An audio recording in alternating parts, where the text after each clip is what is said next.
guys, it's Megan, and today I have so much perfume to talk about.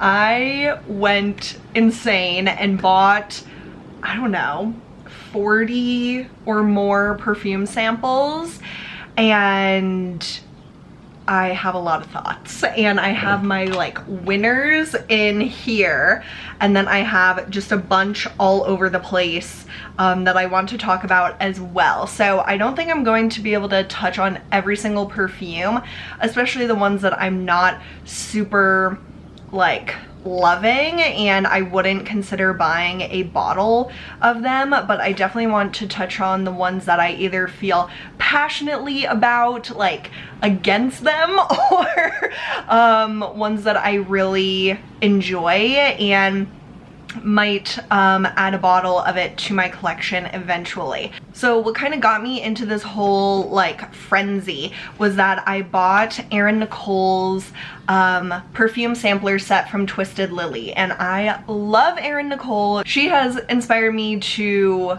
get into fragrance, and I just have very similar perfume taste to her, I've discovered over the past year or so, and so I had to get her set, and congratulations to Erin on this awesome collab, and I know it sold out, so that is just so exciting. So I bought that right away, and there were 4 fragrances that you knew what they were, and then there was one that was like a mystery, and the mystery one changed my life. It was amazing. The mystery perfume was Do Not Disturb by Vilhelm Parfumerie, and this is one of the most beautiful perfumes I've ever smelled in my life. And I love that they come in these little boxes, because you can, like, what I do is I spray the box and then I like smell it at first, but then I leave it open, and then I can basically get the dry down as well. So you can see I've used most of this sample, but I'll spray one more spray. This is the most incredible tart, fruity floral ever. Oh my goodness. It is so, so beautiful, and I truly think if you like Delina, you would really like this. Or if you're like me and just find Delina to be too strong, or just like too, I don't know, I guess strong is probably the best way to put it. This is like Delina in a sense, like it's that tart, fruity, floral, but it's just a lot easier to wear for me. So I ended up buying a bottle of this, and there are 2 more Wilhelms that I really, really want to get, but I did basically buy like all of their perfumes to try. I went kind of crazy, and there were some that I thought for sure I would love that I ended up like realizing I wouldn't want a full bottle of. This one especially is pretty popular, but I actually wouldn't want to wear it. It's Dear Polly, and it's very pretty, but it's so strong. So it's beautiful, but there's just something so strong about it, I wouldn't want to wear it. Like, it really reminds me of certain flowers that give me a headache, and it's very potent. So I would say that with all of the Wilhelms, they last so well. Like, Do Not Disturb, I would not expect this type of fruity floral perfume to last, but it really lasts pretty much the entire day on my skin. Dear Polly would last forever, and then there are 2 that I really, really want to add to my collection, but all the other ones didn't work out for me, unfortunately, including Room Service, Darling Nikki, Body Paint, Dirty Velvet, Dear Polly, Purple Fig, and Modest Mimosa.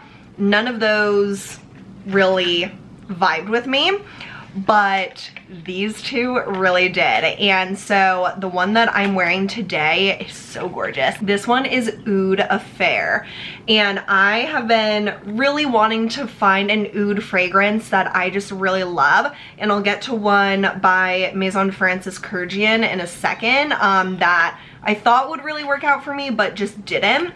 And this is like my perfect oud fragrance. It is amazing for this time of year, and I have my window open because it's like a nice fall day, and this is like the perfect cozy fragrance. It's spicy, it's creamy, but it's not so strong. Like, it's strong and lasts so well on my skin, but it's not like deathly potent. Like, I feel like there's a line between being like really nice and strong but also being wearable, and I just don't want something that's too strong because I'm very prone to headaches. This is like perfect. This is truly perfect. And so this is one I would definitely buy a bottle of. And then Poets of Berlin. This one I think is their most popular. It truly smells unlike anything else I've ever smelled before, and I've used quite a bit of this sample too. I really want to get a bottle of this. This, I don't even know how to describe it.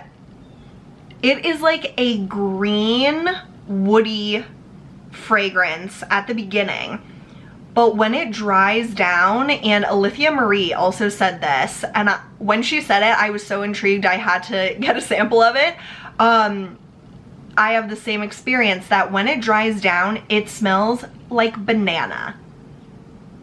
And like, even just now, it's starting to like evolve from that like green, like woodiness to more of that creamy banana, like still woody, but like vanilla-y. It is absolutely amazing. I think this would be so perfect in the summertime to like mix things up, but I don't think it really has a season. It's just such a unique perfume that you would just be gravitated to wear it. Like, it would just be a Poets of Berlin day. Like, it's just a vibe. Like, I just really love it. It's so unique. Definitely want to get a bottle of that. So Vilhelm, I feel like that is such a cool house to check out, and they're not like as huge as a lot of other like brands that you hear about. Not that anyone here in Pennsylvania knows anything about niche fragrances, but for sure it would be unlikely that anyone had those perfumes. So those were huge wins. And then speaking of the Maison Francis Kurkdjian fragrances, so I picked out 3 samples of ones that I had been curious about. I got A La Rose, Gentle Fluidity Gold, and Oud Satin Mood. So I really thought that Oud Satin Mood would be my oud fragrance. Like, that's the one that I've just heard about the most, and I just love the name. But honestly, it's not my favorite. I definitely prefer the Oud Affair by Vilhelm Parfumerie. This one is so much sweeter. Like, this one is gorgeous. It really is gorgeous. And to me, and I'm not a perfume connoisseur by any means, this has a lot of the same like vibes to me as Delina Exclusive, which I already have. Like, this is gorgeous, but I just don't feel the need to get it. So I was glad I got a sample of that, and I would keep that sample because it might, like, as I get more and more experience with fragrances, the differentiation really becomes more apparent. So that one is really nice. Gentle Fluidity Gold I thought would be an instant slam dunk, but I actually don't like this, and I am shocked because it just sounds like everything I would love, because it's like a warm, spicy, cozy like scent. But there's something, like some note or some way that they blend the MFK fragrances that has this, like, I don't know, it just has this note that gives me a headache. And this one definitely has it. Like, it's just too strong for me, or too much. Like, I don't know what it is, but I'm glad I never blind bought this because I was so tempted so many times, because I hear about this a lot. And this is one that I would revisit, but yeah, you can see my face. Like, I don't really like like it. And then Olive Rose is really pretty, but it's like a rose fragrance. Like it's like a watery rose. It's gorgeous. It's probably just that I'm not into this type of fragrance right now because I'm in like comfy cozy mode. But I do think for summer or spring especially, this would be stunning. So all of those I think are really nice, but not like instant loves for me, and not ones that I am going to be buying a bottle of anytime soon. Then I got 2 samples from Flora EQ. I am not sure how to pronounce this, and I believe it's a Japanese brand, but this company has just really intrigued me because of their packaging. Like their bottles have this like long thing at the top, which is actually a travel spray of it. Like you can basically pump the perfume into it and use it as a travel spray. So I just think that's pretty brilliant. And so I got Volcanic Flowers and One Umbrella for Two. So One Umbrella for Two is definitely their most popular. I'm pretty sure Volcanic Flowers is also pretty popular for them. But oh my gosh, One Umbrella for Two is incredible, you guys. Oh my god. This is like a fruity, oh my gosh, it's intoxicating. It's like a fruity, woody scent. It is just so unique and delicious. It says it has black currant, absolute, Jamaica tea, and cedar oil.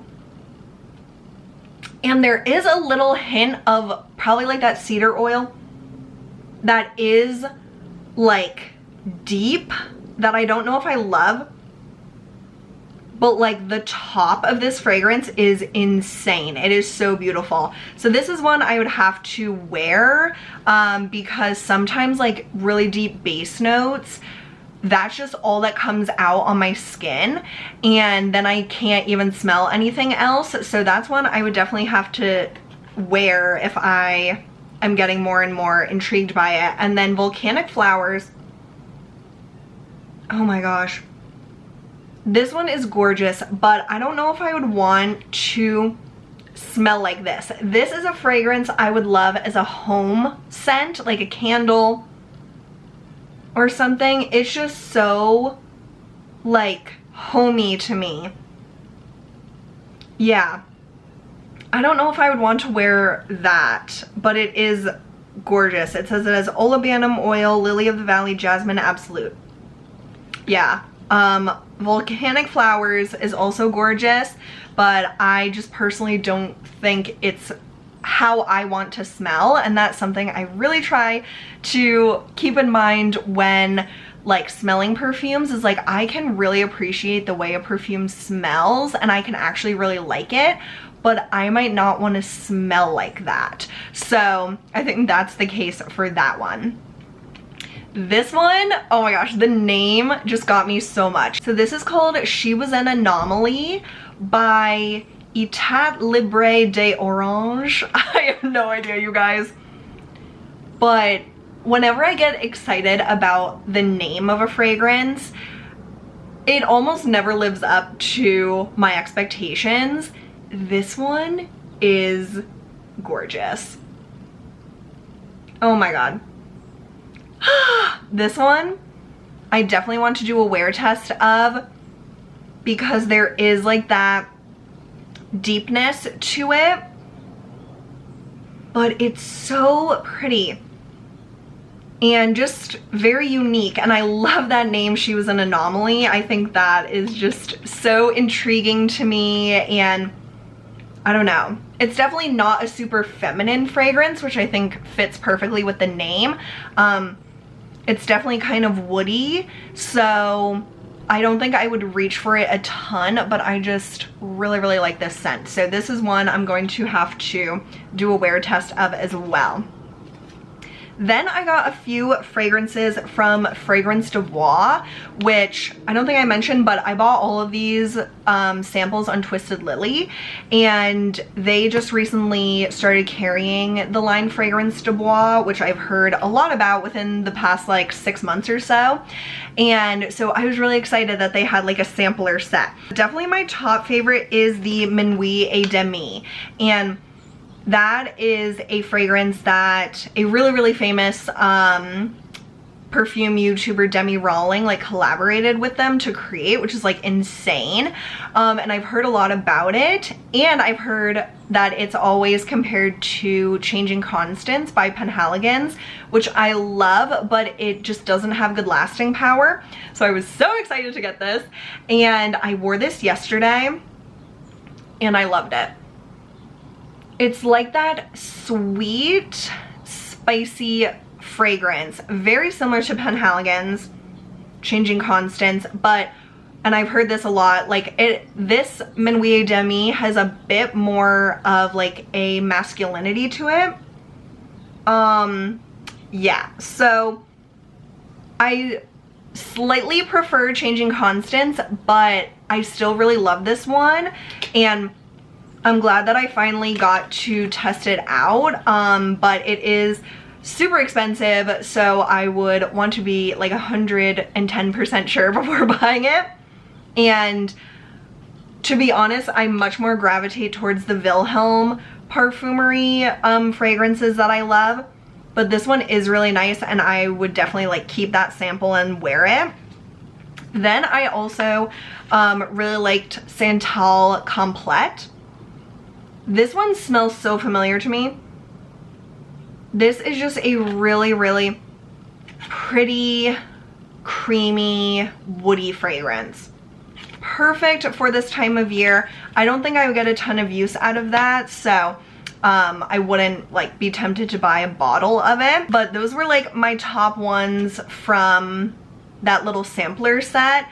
But definitely Minuit et Demi is my preferred one. Then there were 2 fragrances from Erin's Discovery set from Roja, and Roja, I just love the aesthetic of their brand so much, and I knew that I loved the Elixir Essence because I had bought a travel spray of that earlier this year. Oh my god. This is just the most amazing fragrance. I've discovered that the Roja perfumes last really well on my clothing, because that was my biggest complaint about this sample when I had like the travel spray, that it just like disappeared on my skin, but I just loved how it smelled so much. But if you spray it on your clothes, it lasts a lot longer, so I love that one. And if you like the Roja Elixir Essence, you would really like Do Not Disturb. I think those are like definitely along the same lines. And then Roja 51 Elixir. Oh my god. I mean, Essence. This one is gorgeous. Oh my god. I almost feel like I like this one. I can't say if I like one of them better than the other, but I love these, and they're so expensive, so it's like very hard to justify buying them, but they are gorgeous, and I wouldn't be upset if I got that as a gift or something. That would be an extremely generous gift. Another perfume that I've heard quite a lot about that I got a sample of and I do not like it is the Hermetica Fig Fever. This is a no for me, you guys.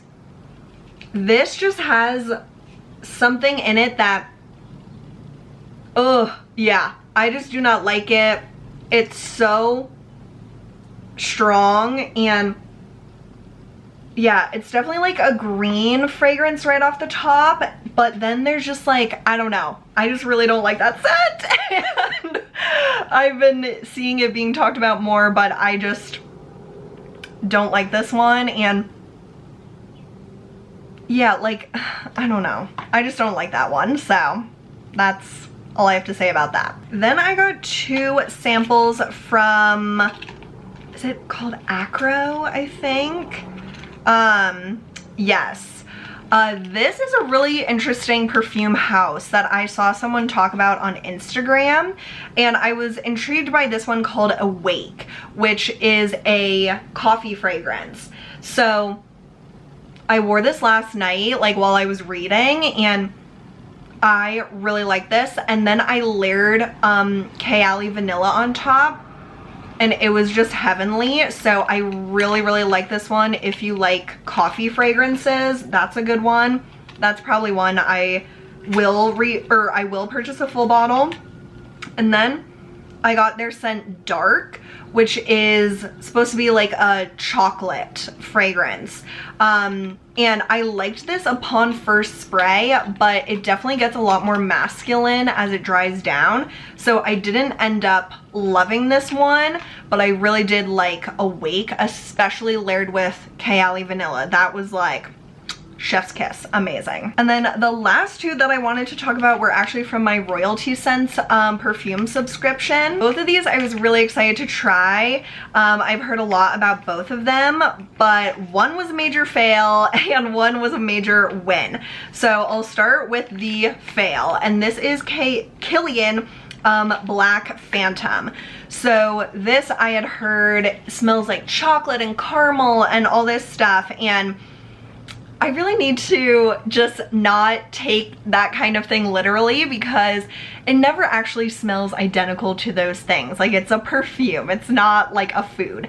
So I was really excited to have a chocolate caramel coffee fragrance, but to me this just smells like a cologne. It's okay, and I would probably love smelling this on a man, but I just personally think it's a little too masculine for me, and I don't really like it, which disappoints me so much. Like, I can't even explain it. I was looking forward to that fragrance like crazy, but it just really didn't work out for me. But the one that was a big win, and I'm so glad I have this travel spray of it, is Christian Dior Ombre Nuit. And I love this atomizer. It's just the most gorgeous green color, and this is fall in a bottle. Oh my gosh, it's just so nice. It has a like freshness to it that I wasn't expecting, and then it really dries down to like this spicy creamy fragrance. It's really nice, really long wearing on my skin, and I think just a perfect fall scent for your collection. So that was really great win, and I had been dying to try that for a long time. So there's some that I didn't touch on if I was just kind of like meh about them, but those are most of the ones that I've tried. So the ones that I would most likely buy a bottle of, well, I already bought a bottle of Do Not Disturb, so we already have that. And then Eau de Fer and Poets of Berlin by Vilhelm Parfumerie, definitely.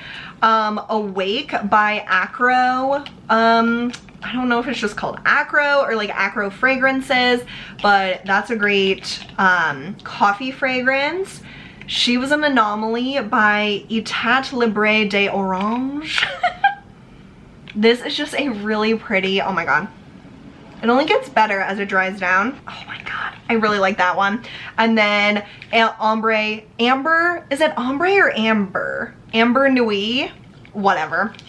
From Christian Dior. That one also is a win, but I have a pretty big sample, so I'm not gonna buy that. If anyone wants to give me like $400, I'll buy the Minuit et Demi. And then the Roja 51 essence and the Roja Elixir essence are just amazing, very feminine, absolutely beautiful, and really, really love those, but don't last well on my skin, but definitely last well on my clothing. But that is pretty much all of the niche fragrances that I've tried recently, and I'm just loving this whole perfume world, and it definitely gets pretty exciting when you start discovering like niche fragrances, because there's just so many, and so many like small businesses that you can support and discover like something that you've never smelled before, and it's just a really cool like new hobby that I've gotten into. So if you've tried any of these or you have other fragrances you would recommend to me, definitely let me know and I'll keep you posted on what ones I buy full-size bottles of, if any. And I'm trying to resist, but the Eau de Fer and Poets of Berlin, like, I can't stop thinking about those, so those might be the two that I end up getting. But anyway, I hope you guys are all doing really well. Thanks so much for hanging out with me today and smelling some perfumes, and I'll see you soon. Bye!